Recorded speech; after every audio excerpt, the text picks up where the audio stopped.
Hey yo, it's your boy. Sorry it's been a couple of days, but I've had a bit of mad stuff going on. But here I am, man. Usyk versus Dubois review. Let's take it from the beginning, right? Um, I thought the intro with President Zelensky and all of that was kind of mad. You know what I mean? We're living in extraordinary times. I think when people look back at this in history, we'll really recognize the significance of this. In the same way that, you know what I mean, we look at certain things from the Ali era and really the political significance of his legacy is is given with just as much credence and importance as what he did in the ring. I think the time will come where we'll look back at Usyk in the same way. Um, but anyway, putting all that to the side and focusing on the sport now, I thought the first round Usyk was doing what Usyk does, not throwing a lot, trying to control the jab, trying to focus on his movement. But Dubois looks sharp, right? He's definitely coming very light, which is something that his coach Don Charles has been working on, and it definitely worked. And even though Usyk was doing what he does, which is very much setting a template for the rest of the fight in the first round, I could see that Dubois had that speed and he hit him with a really sharp, crisp uppercut in the first round, which made me think, okay, this could be exciting for a few rounds. And then, rounds 2 and 3 were a lot more for Usyk, mixing it up, switching, came out originally southpaw, but switching up orthodox here and there. Um, and some nice feints, some nice combinations. I like the way he really throws that lead hook from the southpaw stance, and it's really just trying to catch you out. It's really just trying to distract you, and he's trying to hit you with the backhand with the left hand. Um, so yeah, that was interesting to see. Obviously, Usyk very good at changing levels as well, and as the shorter man to begin with, yeah, the way he was changing levels and confusing Dubois was exciting to see. But Dubois was doing his thing, right? He was looking very sharp with the right hand. The jab was good at times, but I felt like he was kind of on and off when with the jab. He wasn't throwing it consistently. But then it's easy to get bamboozled against someone like Usyk. But yeah, competitive. But with Usyk probably doing just enough. And then the controversy hit, right? For me, that's 100% a legit shot, right? And for two reasons, right? Number one, it's on the I mean, listen, I haven't got the fucking rule book in front of me, but as I had always understood it, right? The upper half of the waistband is legit, right? Um, if it's the lower part of the waistband, then it's not. And it also depends how high you're. Do you know what I mean? You're fucking wearing it. Sometimes referees before the fight they'll point out and say, up to here is good, up to here is good. I don't think I noticed Lewis Pabon do that, but just in terms of like the general rule, the question you have to ask yourself is what would have happened if it was the other way round, right? What would have happened if Usyk had landed that in that same position? And I think the upper part of the waistband, and also the fact that it was a body uppercut, right? So he was coming up with it, right? It started off down low, but he was coming up with the body shot. It's very very rare that those get called low, right? It's different. Do you know what I mean? If you're like if you're coming down to the side and is most body shots are it's a sideways shot, right? So you start off low and you hit them low, or you're punching downwards, which I mean sometimes happens when you're throwing a body jab.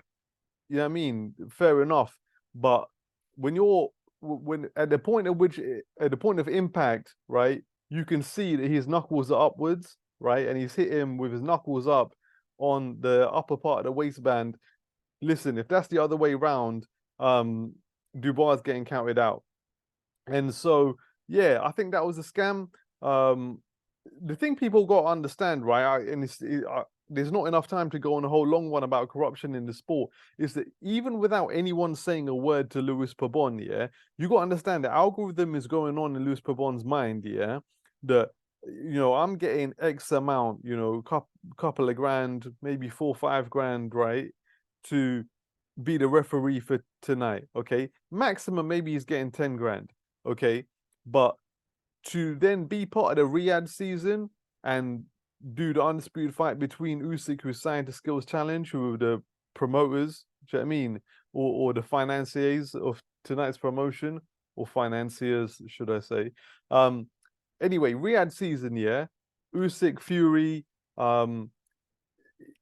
you could get the call up maybe even for Wilder versus Joshua, yeah.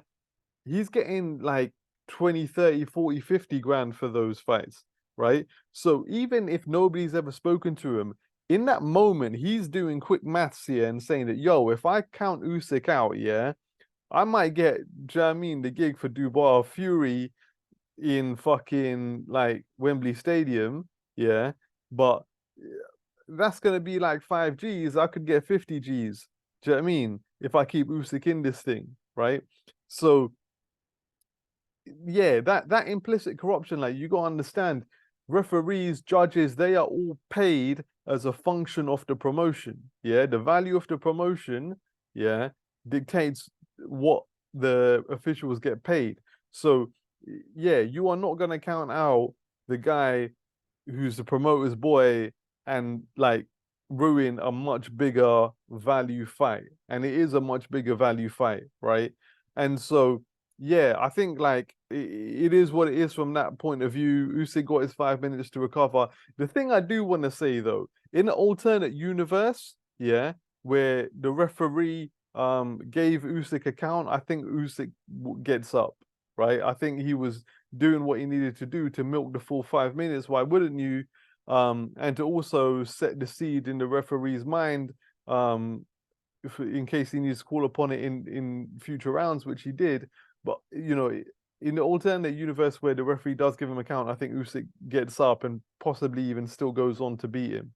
So we got to keep that in mind as well. But the way it went down, Usyk got up, and then he could, he continued to referee the fight. There was two referees in there.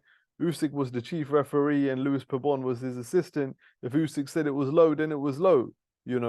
And he continued to do that. And I think there's a little bit of naivety from Daniel Dubois' point of view, because sometimes he was backing off. If Usyk said it was low, he was backing off and waiting, looking at the referee. Yo, protect yourself at all times, man. Hit him to the body. Where's the follow up? Do you know what I mean? There needed to be some follow up there, and I think that's a little bit of naivety and lack of killer instinct from Dubois. But ultimately, Usyk's resilience, his skill set, his tenacity proved too much. And I didn't like, and listen, it's easy for me to sit here on my couch talking shit, right? Talking absolute bollocks, yeah? But I didn't like the way Dubois kind of went down. Do you know what I mean? He's definitely vulnerable to those temple shots where he doesn't see the shots coming. He feels like he kind of quit, Um, and again, I understand how ridiculous that is for me to say, but I don't feel like he was in there ready to do whatever it takes to win. Do you know what I mean? When it went against him, I felt he went down off his own volition. And that's something for sports psychologists to look at, I guess. But yeah, the thing you guys have got to keep in mind is that Usyk is 36 years old. He's 37 in January, and Fury's a genius. He's controlling the narrative. He's controlling the public opinion. He's manufacturing all these failed negotiations when really he's just waiting for Usyk to get old, right? When you got a fighter who's dependent on his skill set, who's dependent on his reflexes, who's dependent on his tenacity, who's dependent on his footwork, yeah. All of those things are the first things to go in the heavyweight division. In the heavyweight division, the last thing to go is your power, right? But Usyk's not based on power. Usyk's differentiator is not his power. It's all the things that I just mentioned, and all of those things, they depreciate with time. And so this is why when people say that Joshua's got a better resume than Usyk, you have to keep in mind when he fought people, right? Joshua fought Usyk when he was 34, the first fight, right? Fury's not going to fight Usyk until he's at least 37. Okay. Now, given the skill set that Usyk has, 37's too late to be impactful, And it is what it is. Everyone's playing the game for their own self-interest. Like the sport doesn't start inside the ring. You know, the sport is about how you architect and navigate, you know what I mean, the economic opportunity whilst taking the least damage um on your health, you know, and it is what it is. But listen, credit to Dubois. He was $1 million physically. Yeah, I think he came up short a little bit mentally. But he also had it against him. And hopefully Frank can position him in some good opportunities, and maybe even a rematch, right?